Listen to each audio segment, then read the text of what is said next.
বিগত কয়েক বছর যাবৎ পরিবেশে শব্দ দূষণ এবং বায়ু দূষণ নিয়ে কাজ করছি এবং প্রতি বছরই কয়েকবার আমরা এগুলো বিষয়ে পরীক্ষা পরিচালিত করে থাকি।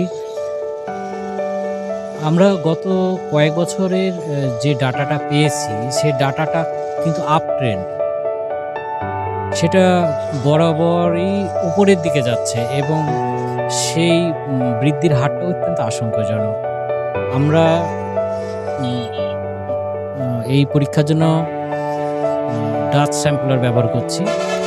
এটাতে PM10 এর যে মাত্রা সেটা আমাদের নির্ধারিত 150 মানমাত্রার থেকে অনেক বেশি পাচ্ছি, 170। এবং PM2.5 যেটা ফাইন পার্টিকেল বায়ুর মান আছে সেটা 65।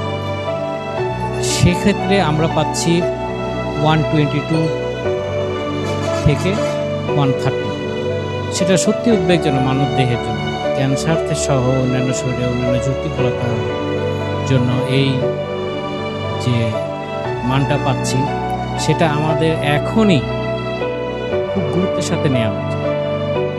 এবং যারা আমরা শহরবাসী আছি, বিশেষ করে যারা বৃদ্ধ এবং শিশু নারী আছি, তাদের শরীরের জন্য খুবই বেশি এটা ক্ষতিকর এবং এটা আমাদের আয়ু হ্রাসের জন্য অনেকাংশেই এখন ভূমিকা রাখবে বলে মনে করছি। এই জন্য আমাদের সংশ্লিষ্ট যেগুলো কর্তৃপক্ষ আছে সেগুলো আমাদের এই মানবদেহের বিষয়টি যে ক্ষতিকর ভাবে আমাদের এই বায়ু দূষণের জন্য দায়ী হচ্ছে সেটা আমাদের গুরুত্বের সাথে দেখা উচিত বলে আমি মনে করি। রাজশাহী শহরে বায়ুতে ভাসমান ধূলিকণা PM2.5 এবং PM10 এটা মেজার করতেছি। এটা আমরা গত 2 বছর থেকে 2022-এ মেজার করেছি ড্রাই সিজনে, 2023-ও ড্রাই সিজনে করেছি, তার ধারাবাহিকতায় 2024-এ ড্রাই সিজনে মেজার করতেছি। অবশ্যই 2022-এর চেয়ে এবার 2023-এ আমরা PM2.5 বেশ অনেকটাই বেশি পেয়েছি।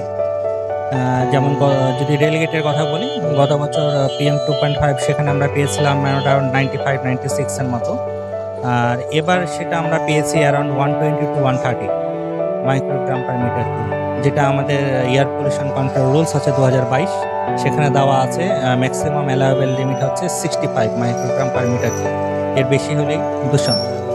আর PM2.5টা হচ্ছে স্বাস্থ্যের জন্য খুব ঝুঁকিপূর্ণ, মানবদেহের জন্য ঝুঁকিপূর্ণ।